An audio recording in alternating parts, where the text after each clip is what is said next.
Hello everyone, আসসালামু আলাইকুম। Welcome to back my channel. আশা করি দূরের ও কাছের বন্ধুরা ভালো আছেন। আজ গুঁড়া দুধের ল্যাংচা মিষ্টি তৈরি করব।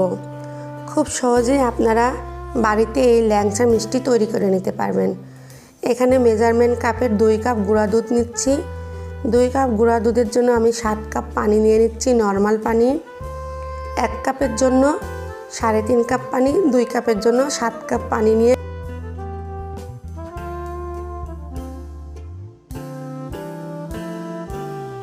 খুব ভালো করে মিশিয়ে নিচ্ছি, যাতে করে গুঁড়া দুধের দলা বেঁধে না থাকে। ভিনেগার তৈরি করে নিচ্ছি।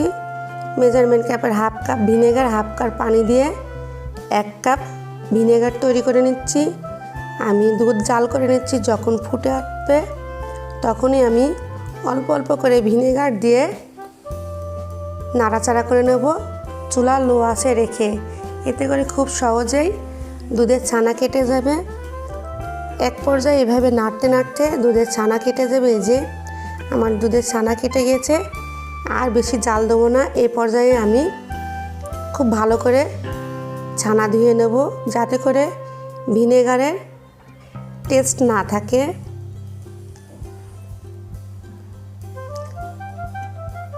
আমার ভিডিও ভালো লাগলে আমার চ্যানেলটাকে অবশ্যই সাবস্ক্রাইব করবেন, লাইক শেয়ার কমেন্ট করবেন, পাশে থাকা আই বেলকনটি বাজিয়ে দেবেন, যাতে করে আমার পরবর্তী ভিডিওর নোটিফিকেশন সবার আগে আপনার কাছে পৌঁছায়।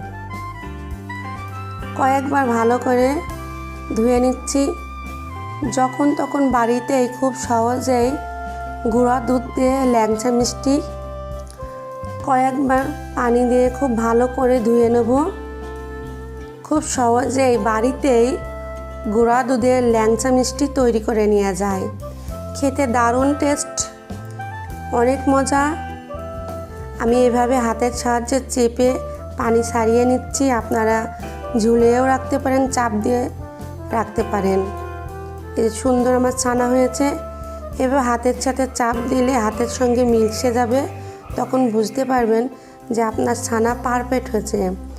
2 টেবিল চামচ দিয়ে দিচ্ছি ময়দা, দিয়ে দিচ্ছি 1 টেবিল চামচ চিনি দিয়ে খুব ভালো করে ছানার সঙ্গে ডলে ডলে মিশিয়ে নিচ্ছি। খুব ভালো করে 5-6 মিনিট এভাবে ছানা মেখে নেব।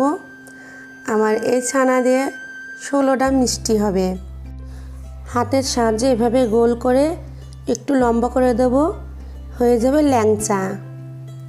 সব মিষ্টিগুলো এইভাবে একে একে তৈরি করে নিচ্ছি, একটু লম্বা করে ল্যাংচা করে নিচ্ছি। সব ল্যাংচা মিষ্টি তৈরি হয়ে গেছে। চলে যাচ্ছি চুলায়। দিয়ে দিচ্ছি মেজারমেন্ট কাপের 2 কাপ চিনি। 2 কাপ চিনির জন্য দিয়ে দিচ্ছি 10 কাপ পানি। দিয়ে দিচ্ছি 4-5টা এলাচের ফল থেতো করে। অপেক্ষা করছি বলক আসা পর্যন্ত। বলক এসে গিয়েছে। এই পর্যায়ে সব মিষ্টি আমি একবারে দিয়ে দিচ্ছি। 10 মিনিটের জন্য জাল করে নেব, চুলা হাই হিটে রেখে।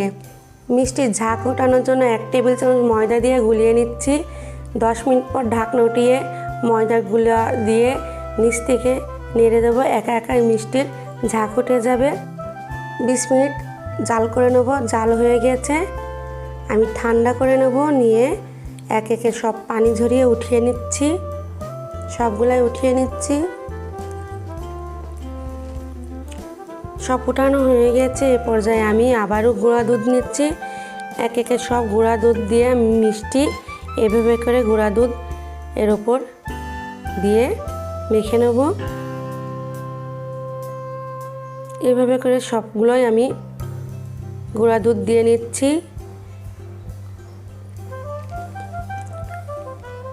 দেখতে পাচ্ছেন কিভাবে গুঁড়া দুধ দিচ্ছি।